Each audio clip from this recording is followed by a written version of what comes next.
Hello అండి. Hi అందరికీ. Welcome to my channel. ఇక్కడ మీరు చూసేవన్నీ తులసి చెట్లు.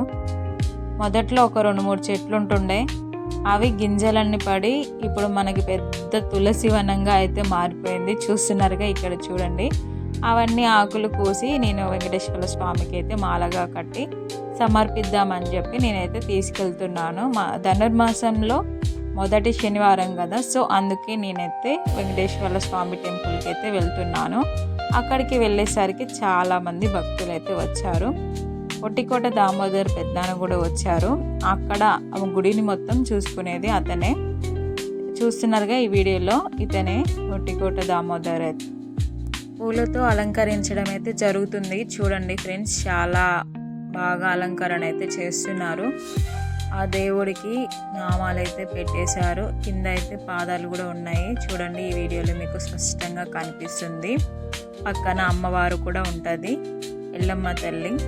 ఆమెకి కూడా అలంకరణ అయితే జరుగుతుంది పక్కనే. అండ్ పూలమాలతో మంచిగా అలంకరణ అయితే చేస్తున్నారు.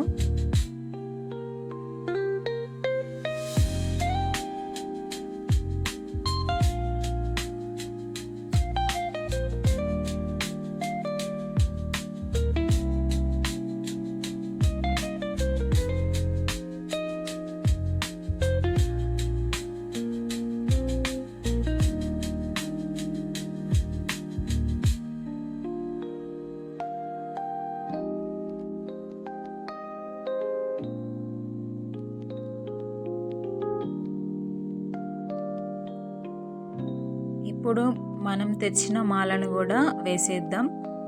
తులసి మాల అయితే తెచ్చాను నేను నా చేతులతో స్వయంగా స్వామివారి కోసం మాలగా కట్టి ఆయనకైతే సమర్పిస్తున్నాను. చూడండి, శ్రీ వెంకటేశ్వర స్వామివారికి తులసి మాలలో సమర్పించడం వల్ల మనస్సులో శాంతిని, సానుకూలత ఆలోచనలను పెంచుతుంది. అలాగే ఒత్తిడి, ఆందోళన నుంచి కూడా విముక్తి లభిస్తుంది. తులసి మాలను మెడలో ధరించడం వల్ల మోక్షం కూడా లభిస్తుందని విశ్వసిస్తారు. ఇప్పుడు మనం తులసి మాల దేవుడికి సమర్పించడం అయితే జరిగింది. అగరబత్తిలతో హారతి అయితే ఇస్తున్నారు. పక్కన అమ్మవారు కూడా ఉంది. ఆమెకు కూడా మనం పుష్పాలతో అలంకరణ అయితే చేస్తున్నాము. ఇక్కడ చూడండి,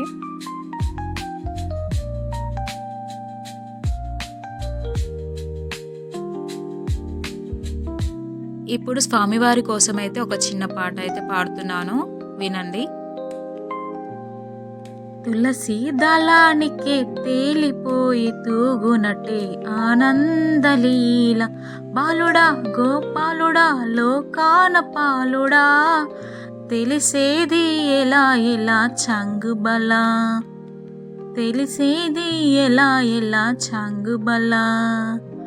ఔరా అమ్మక చెల్ల అలకించిన మడమెల్లా అంత వింత గాథల్లో ఆనందలాల నల్లరాతి కండలతో కరుకైన వాడే వెన్నెముద్ద గుండెలతో కరుణించుతోడే ఆనందలీల ఆయుధాలు పట్టను అంటూ బావపండి తోలి పెట్టే ఆనందలాల జాన జాన పదాలతో జ్ఞానగీతి పలుకున్నట్టే ఆనందలీల బాలుడా గోపాలుడా లోకాన పాలుడా తెలిసేది ఎలా ఎలా చాంగుబలా.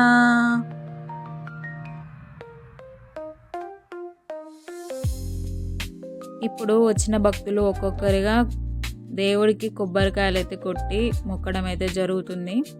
ధనుర్మాసంలో శనివారం రోజు బియ్యం పిండితో చేసిన ప్రమిదల్లో 7 ఒత్తులు వేసి ఆవు నెయ్యితో దీపారాధన చేయడం వల్ల అష్టమశని, కంఠమశని దోషాలు తొలగిపోతాయని, అలాగే శ్రీవారి కరుణ లభిస్తుందని కూడా నమ్ముతారు. అలాగే శ్రీ మహావిష్ణువును మధుసూదనుడిగా పూజిస్తూ గోదాదేవి రచించిన తిరుప్పావై పారాయణం చేస్తారు. దీనివల్ల శని దోషాలు తొలగి కోరిన కోరికలు నెరవేరుతాయని నమ్ముతారు. సో ఇప్పుడు మన పూజ అయితే జరుగుతుంది కదా, ఈ విధంగా చూడండి. ఎలా చేస్తున్నారు అనేది.